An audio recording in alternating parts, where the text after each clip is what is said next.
जय श्री कृष्णा। राधे राधे। स्वागत है आपका हमारे YouTube चैनल में। आइए सुनते हैं आज की कथा। बोलिए कृष्ण भगवान की जय हो, विष्णु भगवान की जय हो। कथा सुनने के बाद कमेंट बॉक्स में राधे राधे अवश्य लिखिएगा। ब्रह्मा जी कहते हैं, हे महामते, भगवान शंकर की जटा में जो दिव्य जल आकर स्थित हुआ उसके दो भेद हुए, क्योंकि उसे पृथ्वी पर उतारने वाले दो व्यक्ति थे। उस जल के एक भाग को तो व्रत, दान और समाधि में तत्पर रहने वाले गौतम नाम के ब्राह्मण ने भगवान शिव की आराधना करके भूतल तक पहुंचाया, जो संपूर्ण लोक में विख्यात हुआ, और दूसरा भाग बलवान क्षत्रिय राजा भगीरथ ने इस पृथ्वी पर उतारा। इसके लिए उन्हें नियमों का पालन करते हुए तपस्या के द्वारा भगवान शंकर की आराधना करनी पड़ी थी। इस प्रकार एक ही गंगा के दो स्वरूप हो गए। एक समय की बात है, महर्षि गौतम जी कैलाश पर्वत पर गए और मौन भाव से कुशा बिछाकर उस पर बैठे। फिर पवित्र होकर इस स्तोत्र का गान करने लगे। गौतम ऋषि ने कहा, भोग की अभिलाषा रखने वाले जीवों को मनोवांछित भोग प्रदान करने के लिए पार्वती सहित भगवान शंकर उत्तम गुणों से युक्त 8 विराट स्वरूप धारण करते हैं। इस प्रकार विद्वान पुरुष प्रतिदिन भगवान महादेव जी की स्तुति किया करते हैं। महेश्वर का जो पृथ्वी में शरीर है, वह अपने विषयों के द्वारा सुख पहुंचाने, समस्त चराचर जगत का भरण पोषण करने, उसकी संपत्ति बढ़ाने और सबका अभ्युदय करने के लिए है। शांतिमय शरीर वाले भगवान शिव ने जगत की सृष्टि, पालन और संहार के लिए पृथ्वी के आधारभूत जल का स्वरूप धारण किया है। उनका वह लोक प्रतिष्ठित रूप सब लोगों को सुख पहुंचाने के लिए है और धर्म की सिद्धि करने का हेतु है। महेश्वर, आपने समय की व्यवस्था करने, अमृत का स्तोत्र बहाने, जीवों की सृष्टि, पालन और संहार करने, प्रजा को मोह, सुख और उन्नति का अवसर देने के लिए सूर्य, चंद्रमा और अग्नि का शरीर धारण किया है। हे ईश्वर, आपने जो वायु का रूप धारण किया है उसका भी एक रहस्य है। सब लोग प्रतिदिन बढ़ें, चलें, फिरें, शक्ति का उपार्जन करें, अक्षरों का उच्चारण कर सकें, जीवन कायम रहे और अनेक प्रकार के आमोद प्रमोद की सृष्टि हो। इसीलिए आपका वह रूप है। हे भगवान, इसमें तो जरा भी संदेह नहीं। अपने आप को आप ही ठीक से जानते हैं। भेद के बिना न कोई क्रिया हो सकती है, न धर्म हो सकता है, न अपने पराये का बोध होगा और न ही दिशा, अंतरिक्ष, धूलोक, पृथ्वी लोक, भोग और मोक्ष का ही अंतर जान पड़ेगा। अतः महेश्वर, आपने यह आकाश रूप धारण किया है। धर्म की व्यवस्था करने का निश्चय करके आपने ऋग्वेद, सामवेद, यजुर्वेद, उनकी शाखाओं और शास्त्रों का विभाग किया है। लोक में इसी उद्देश्य से गाथाओं, स्मृतियों और पुराणों का प्रसार किया है। ये सब शब्द रूप ही है। हे शंभु, यजमान, यज्ञ, यज्ञों के साधन, ऋत्विक, यज्ञों का स्थान, फल, देश और काल, ये सब आप ही हैं। आप ही परमार्थ तत्व हैं। विद्वान पुरुष आपके शरीर को यज्ञान में बताते हैं। केवल वागी विलास करने से क्या लाभ। कर्ता, दाता, प्रतिनिधि, दान, सर्वज्ञ, साक्षी, परम पुरुष, सबका अंतरात्मा और परमार्थ स्वरूप सब कुछ आप ही हैं। हे भगवान, वेद, शास्त्र और गुरु भी आपके तत्वों का भलीभांति उपदेश नहीं कर सकते। हे शंभु, आप तक तो बुद्धि आदि की पहुंच भी नहीं है। आप अजन्मा, अपरमेय, शिव शब्द से वाच्य हैं। आप ही सत्य हैं। आपको नमस्कार है। किसी समय भगवान शिव को अपनी प्रकृति को इस भाव से देखा कि यह मेरी संपत्ति है। उसी समय वे एक से अनेक हो गए, विश्व रूप में प्रकट हो गए। वास्तव में उनका प्रभाव अतर्क्य और अचिंत्य है। भगवान शिव की प्रिया शिवा देवी भी नित्य हैं। भव यानी भगवान शंकर में उनका भाव यानी हार्दिक अनुराग पूर्ण रूप से बढ़ा हुआ है। वे इस भव यानी सागर की उत्पत्ति में स्वयं कारण है और सर्व कारण माहेश्वर की आश्रित हैं। शिवा समस्त शुभ लक्षणों से संपन्न और विश्व विधाता शिव की विलक्षण शक्ति हैं।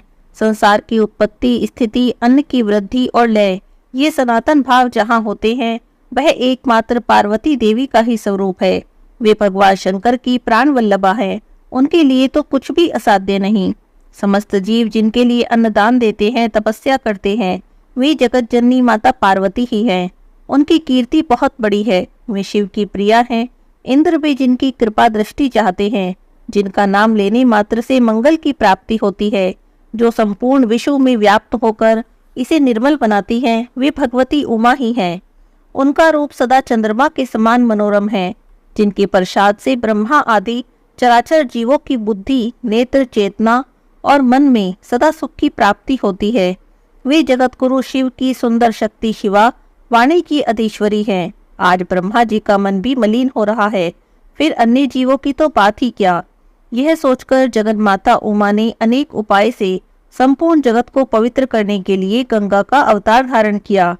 श्रुतियों को देखकर और सब प्रमाणों से भगवान शिव की प्रभुता पर विश्वास करने वाले लोग जो धर्मों का अनुष्ठान करते हैं और उनके फलस्वरूप जो उत्तम भोग भोगते हैं, यह भगवान सदाशिव की ही विभूति है।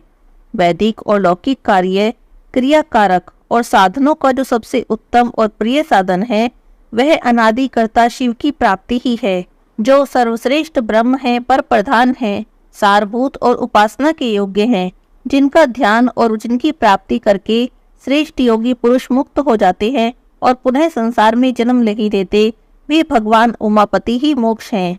माता पार्वती भगवान शंकर जगत का कल्याण करने के लिए जैसे जैसे अपार माया में रूप धारण करते हैं, वैसे वैसे तुम भी उनके योग्य रूप धारण करती हो। इस प्रकार तुम में पातिव्रत्य जागृत रहता है। गौतम जी के इस प्रकार स्तुति करने पर साक्षात भगवान शिव उनके सामने प्रकट हुए और प्रसन्न होकर बोले, गौतम, मैं तुम्हारी भक्ति, स्तुति और उत्तम व्रत से बहुत संतुष्ट हूँ। मांगो, मैं तुम्हें क्या दे दूं? जो वस्तु देवताओं के लिए भी दुर्लभ हो, वह भी तुम मुझसे मांग सकते हो। इस पर गौतम जी ने कहा, हे जगदीश्वर, समस्त लोगों को पवित्र करने वाली इन पावन देवी को, जो आपकी जटा में स्थित है और आपको परम प्रिय है, ब्रह्मगिरि पर छोड़ दीजिए। ये समुद्र में मिलने तक सबके लिए तीर्थ रूप होकर रहे। इसमें स्नान करने मात्र से मन, वाणी और शरीर के द्वारा किए हुए ब्रह्म हत्या आदि सभी पाप नष्ट हो जाए।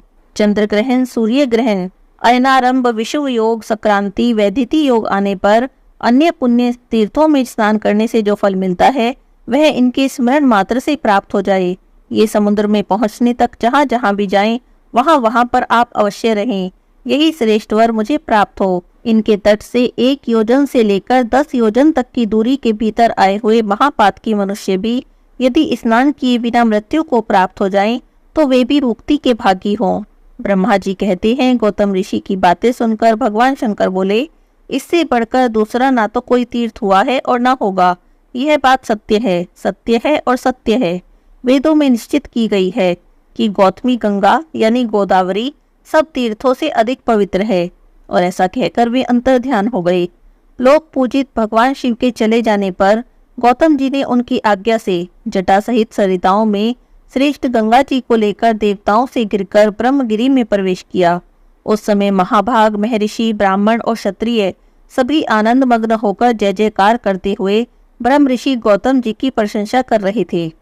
पवित्र और संयत चित्त वाले गौतम जी ने जटा को ब्रह्मगिरि के शिखर पर रखा और भगवान शंकर का स्मरण करते हुए देवी गंगा से हाथ जोड़कर कहा, 3 नेत्रों वाले भगवान शिव की जटा से प्रकट हुई माता गंगा, तुम सब अभिष्टों को देने वाली हो और शांत हो। मेरा अपराध क्षमा करो और सुखपूर्वक यहाँ से प्रवाहित होकर जगत का कल्याण करो। हे देवी, मैंने तीनों लोकों का कल्याण करने के लिए तुम्हारी याचना की है और भगवान शंकर ने भी इसी उद्देश्य की सिद्धि से तुम्हें दिया है। अतः हमारा यह मनोरथ असफल नहीं होना चाहिए। गौतम ऋषि का यह वचन सुनकर भगवती गंगा ने उसे स्वीकार किया और अपने आप को 3 स्वरूपों में विभक्त करके स्वर्गलोक, मृत्युलोक और रसातल में फैल गई। स्वर्गलोक में उनके 4 रूप हुए, मृत्युलोक में वे 7 धाराओं में बहने लगी और रसातल में उनकी 4 धाराएं हुई। इसी प्रकार एक ही गंगा के 15 आकार हो गए। देवी गंगा सर्वत्र हैं, सर्वभूत स्वरूपा हैं और सब पापों का नाश करने वाली हैं, संपूर्ण अभिष्ट वस्तुओं को देने वाली हैं। वेदों में सदा उन्हीं के यश का गान किया जाता है। जिनकी बुद्धि अज्ञान से मोहित है, वे मृत्युलोक के निवासी समझते हैं कि गंगा केवल मृत्युलोक में है, पाताल या स्वर्ग में नहीं। भगवती गंगा जहाँ तक पहुंचकर सागर में मिली, वहां तक वे देवमयी मानी गई। महर्षि गौतम के छोड़ने पर वे पूर्व समुद्र की ओर चली।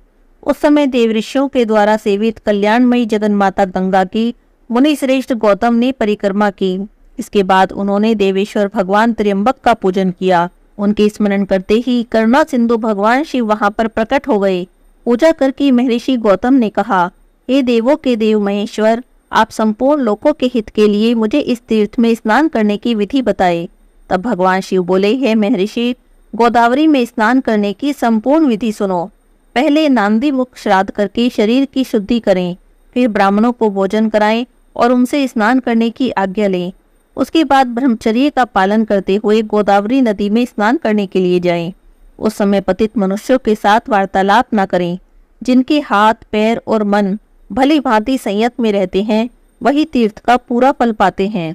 भावदोष यानी दुर्भावना का परित्याग करके अपने धर्म में स्थित रहें और थके मांदे पीड़ित मनुष्यों की सेवा करते हुए उन्हें यथा योग्य अन्न दें। जिनके पास कुछ नहीं, ऐसे साधुओं को वस्त्र और कंबल दें। भगवान विष्णु की और गंगा जी के प्रकट होने की दिव्य कथाओं को सुने। इस विधि से यात्रा करने वाला मनुष्य तीर्थ के उत्तम फल का भागी होता है। हे गौतम जी, गोदावरी नदी में दो दो हाथ भूमि पर तीर्थ होंगे। उनमें मैं स्वयं सर्वत्र रहकर सबकी समस्त कामनाओं को पूरी करता रहूंगा। सरिताओं में श्रेष्ठ नर्मदा अमरकंटक पर्वत पर अधिक उत्तम मानी गई है। यमुना का विशेष महत्व उस स्थान पर है जहाँ पर वे गंगा से मिली हैं। सरस्वती नदी प्रभास तीर्थ में श्रेष्ठ बताई गई है। तृष्णा, भीमरथी और तुंगभद्रा, इन 3 नदियों का जहाँ समागम हुआ है, वह तीर्थ मनुष्यों को मुक्ति देने वाला है। इसी प्रकार पयोशनी नदी भी जहाँ ताप्ती में मिली है, वह तीर्थ मोक्षदायक है। परंतु ये गौतमी गंगा मेरी आज्ञा से सर्वत्र सर्वदा और सब मनुष्यों के स्नान करने पर मोक्ष प्रदान करेंगी। कोई कोई तीर्थ किसी विशेष समय में देवता का शुभागमन होने पर अधिक पुण्य में माना जाता है, किंतु गोदावरी नदी सदा ही सबके लिए तीर्थ है। हे मुनि श्रेष्ठ, 200 योजन के भीतर गोदावरी नदी में 3.5 करोड़ तीर्थ होंगे। ये देवी गंगा इन नामों से प्रसिद्ध होंगी: माहेश्वरी, गंगा, गौतमी, वैष्णवी, गोदावरी, नंदा, सुनंदा, कामदायिनी, ब्रह्म तेज समानिता और सर्व पाप प्रणाशिनी। गोदावरी मुझे सदा ही प्रिय है। ये स्मरण मात्र से पाप राशि का विनाश करने वाली है। 5 भूतों में जल श्रेष्ठ है। जल में भी जो तीर्थों का जल है, वह सर्वश्रेष्ठ माना गया है। तीर्थ जल से भी भागीरथी गंगा श्रेष्ठ है और उनसे भी गौतमी गंगा उत्कृष्ट मानी गई है, क्योंकि वे भगवान शंकर की जटा के साथ लाई गई थी। अतः इनसे बढ़कर कल्याणकारी तीर्थ दूसरा कोई भी नहीं। हे मुने, स्वर्ग, पृथ्वी और पाताल में भी गंगा सब मनोरथों को पूर्ण करने वाली है। ब्रह्मा जी कहते हैं, हे नारद, इस प्रकार साक्षात भगवान शंकर ने संतुष्ट होकर महात्मा गौतम जी को गोदावरी का जो महात्म्य बताया था, वही सब महात्म्य मैंने तुम्हें सुना दिया। अब बताओ, तुम क्या जानना चाहते हो? तब नारद जी ने कहा, हे सुरश्रेष्ठ, एक ही गंगा के आपने 2 भेद बताए। एक तो वह जो गौतम नाम के ब्राह्मण के द्वारा लाया गया, और दूसरा अंश भगवान शंकर की जटा में रह गया, जिसे क्षत्रिय राजा भागीरथ ले आए। अतः वही प्रसंग आप मुझे सुनाइए। नारद जी की बात का ब्रह्मा जी ने क्या उत्तर दिया, हम अगले अध्याय की कथा में सुनेंगे। आज के अध्याय की कथा यहीं पर समाप्त होती है। बोलिए कृष्ण भगवान की जय हो।